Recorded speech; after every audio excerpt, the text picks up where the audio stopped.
Hello and welcome. This is Pawan. आज geography with basic facts का 5th lecture है और फिजिकल फीचर्स ऑफ इंडिया का लास्ट लेक्चर है। आज हम पढ़ेंगे कोस्टल प्लेन्स के बारे में, आइलैंड्स के बारे में और कोरल्स के बारे में। तो चलिए आज का लेक्चर शुरू करते हैं। सबसे पहले मैं आपको बताऊंगा ईस्टर्न घाट के बारे में और वेस्टर्न घाट के बारे में। ये जो लाइन मैं अभी रेड पेन से ड्रा की मैंने, इस साइड ईस्टर्न घाट है और इस साइड वेस्टर्न घाट है। ये बे ऑफ बंगाल आ गया और ये अरेबियन सी आ गया। अब मैं आपको बताऊंगा कोस्टल प्लेन्स क्या है। कोस्टल प्लेन वो एरिया जो इन दोनों के बीच में है, बे ऑफ बंगाल के और बे ऑफ बंगाल और ईस्टर्न घाट के बीच में और अरेबियन सी और वेस्टर्न घाट के बीच में। जो इसके बीच में जे वाला एरिया जो अभी मैं रेड पेन से ड्रा कर रहा हूँ, जे वाला एरिया, इस एरिया को हम बोलते हैं कोस्टल प्लेन्स। अब कोस्टल प्लेन्स इस साइड भी 3 सेक्शंस में डिवाइड किया है और इस साइड भी 2-3 सेक्शंस में डिवाइड किया है। इनको अलग अलग नाम दिए हुए हैं। अब हम देखेंगे इस साइड कौन कौन से कोस्टल प्लेन हैं और इस साइड कौन कौन से कोस्टल प्लेन्स हैं।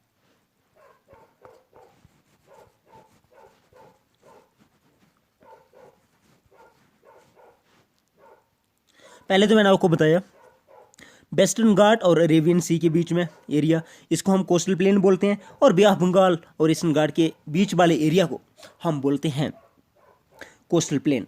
अभी हम देखेंगे इस साइड जो है कौन कौन सा कोस्टल प्लेन है। सबसे पहले हम बात करेंगे जहाँ पे, तो कोंकण, जैसे हमें जहाँ पे दिख रहा है जो कोंकण कोस्ट हो गया। पहले हम कोंकण कोस्ट की बात करेंगे। एक सेक्शन ये है और दूसरी सेक्शन जो है वो कन्नड़ है। दूसरी जो सेक्शन है वो कन्नड़ है। जो बीच में सेक्शन है, इसकी 3 सेक्शन है, 1, 2 और 3। पहले नंबर पे कोंकण आ गया, दूसरे नंबर पे कन्नड़ आ गया और तीसरे नंबर पे मालाबार। इस साइड की कोस्टल प्लेन में 3 ही सेक्शंस हैं। अब चलिए इस साइड की बात करते हैं। अब इस साइड जो है, इस साइड मेन तो 2 कोस्टल प्लेन्स हैं। अब सबसे पहले जहाँ नॉर्दर्न सरकार आ गया, जहाँ पे नॉर्दर्न सरकार है और जहाँ पे कोरोमंडल कोस्ट है। अगर हम इस साइड की बात करें तो कोरोमंडल कोस्ट जहाँ पे आ गया और नॉर्दर्न सरकार जी आ गया। ये मेन दो सेक्शन में डिवाइड हुआ है। और मैं आपको बताऊंगा, मैंने आपको बताया था जितनी भी रिवर्स हैं, मैक्सिमम रिवर्स इंडिया की इस साइड फ्लो होती हैं और वो डेल्टा बनाती हैं, ईस्टर्न घाट में डेल्टा बनाती हैं। अब मैं बताऊंगा आपको वो कौन कौन सी रिवर्स हैं जो ईस्टर्न घाट में डेल्टा बनाती हैं। तो वो रिवर्स हैं महानदी, कृष्णा, कावेरी।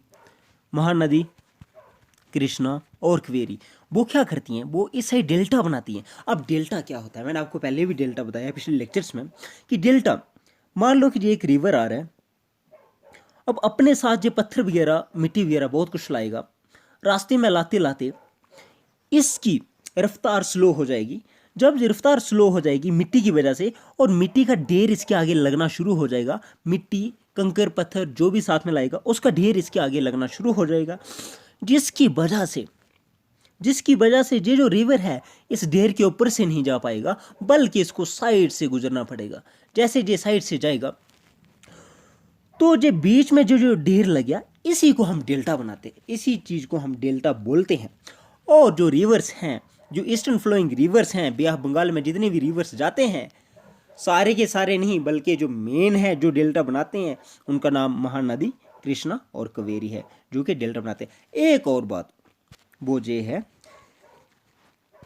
ये उड़ीसा आ गया और उड़ीसा की कोस्ट में चिलिका लेक है, जो कि बहुत वर्ल्ड फेमस लेक है।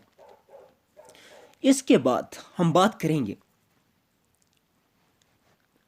आइलैंड्स की। आइलैंड्स क्या होता है? आइलैंड्स मैंने आपको बताया, आइलैंड्स जमीन का वो टुकड़ा जो पानी के जिसके चारों तरफ पानी हो, वो जमीन का टुकड़ा जो पानी से चारों तरफ से गिरा हो, उसको हम आइलैंड बोलते हैं। अब इंडिया की साउदर्न अगर हम साउदर्न इंडिया को देखें, जो साउदर्न इंडिया का मैप है हमारे सामने, इस साइड बे ऑफ बंगाल आ गया, इस साइड अरेबियन सी आ गया। इधर भी नंबर ऑफ ग्रुप्स हैं, एक ग्रुप आइलैंड्स का जे हो गया और दूसरा जे है। लक्षद्वीप एक है और दूसरा अंडमान और निकोबार ग्रुप है आइलैंड्स का। अब लक्षद्वीप की बात करें हम सबसे पहले, तो ये मालाबार के पास है, इधर मालाबार कोस्ट है, केरला के पास में, केरला में मालाबार कोस्ट है, तो ये इस कोस्ट के बिल्कुल पास है लक्षद्वीप आइलैंड जो है। अब दूसरे नंबर पे मैं आपको बताऊंगा 1973 से पहले लक्षद्वीप को लक्साद्वीप के नाम से जाना जाता था। लक्साद्वीप और इसके एक दो और नाम था, वो मिनिकोई और एमिनद्वीप। लक्साद्वीप, मिनिकोई, एमिनद्वीप 1973 से इसके 1973 से पहले इसके नाम थे, लेकिन 1973 के बाद इसका नाम चेंज करके लक्षद्वीप रख दिया गया। एक और बात करेंगे हम, जो इसकी एडमिनिस्ट्रेटिव कैपिटल है, जो लक्षद्वीप की एडमिनिस्ट्रेटिव कैपिटल है, उसका नाम कवरत्ती है। और लक्षद्वीप में एक ऐसी आइलैंड है, इस ग्रुप में एक ऐसी आइलैंड है जिसका नाम पीटी है। पीटी आइलैंड से हम जानते हैं वो उधर इंसान तो नहीं रहते हैं, अनइनहिबिटेड है, और वो बर्ड सेंचुरी के लिए बहुत ज़्यादा मशहूर है। ये हो गया हमारा आइलैंड, लक्षद्वीप आइलैंड ग्रुप जो है ये क्लियर हो गया। अभी हम बात करेंगे अंडमान और निकोबार की। अब अंडमान और निकोबार की बात करें हम, तो अंडमान और निकोबार क्या है, ये थोड़ा लार्ज साइज में है, ये जो थोड़ा है, ये थोड़ा सा बड़ा है। अब हम ये बात करेंगे, बोलते हैं कि ये जो आइलैंड्स हैं, ये जो पहाड़ होते हैं, ये पहाड़ के ऊपर वाले सिरे हैं। ये बिलीव किया जाता है कि ये पहाड़ वाले ऊपर वाले सिरे हैं, माउंट के एलिवेशंस हैं।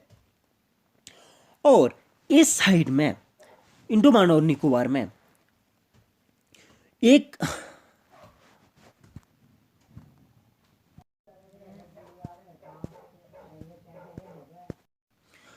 और उसके बाद जहाँ थिक फॉरेस्ट है, और साथ में थिक फॉरेस्ट के बाद अगर हम बात करें तो बैरन जो है, जो ओनली एक्टिव वॉल्केनो है अंडमान और निकोबार वाले आइलैंड्स में।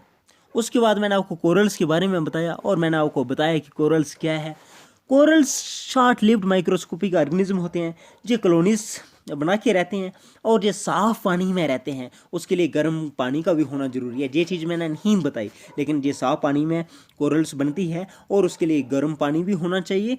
और ये सिक्रीट करती है कैल्शियम कार्बोनेट, जो सिक्रीट करता है। उसके बाद मैंने आपको बताया कि कोरल्स जो हैं, जो स्केल्टन में ये जो ऑर्गेनिज्म है, जो स्केल्टन देता है एल्गी को रहने के लिए, और एल्गी इसको फूड देता है खाने के लिए। उसके बाद मैंने आपको बताया कि 3 काइंड्स हैं बैरियर्स के, तो वो ये हैं ग्रेट बैरियर रीफ्स और फ्रिंजिंग रीफ और अटैल रीफ।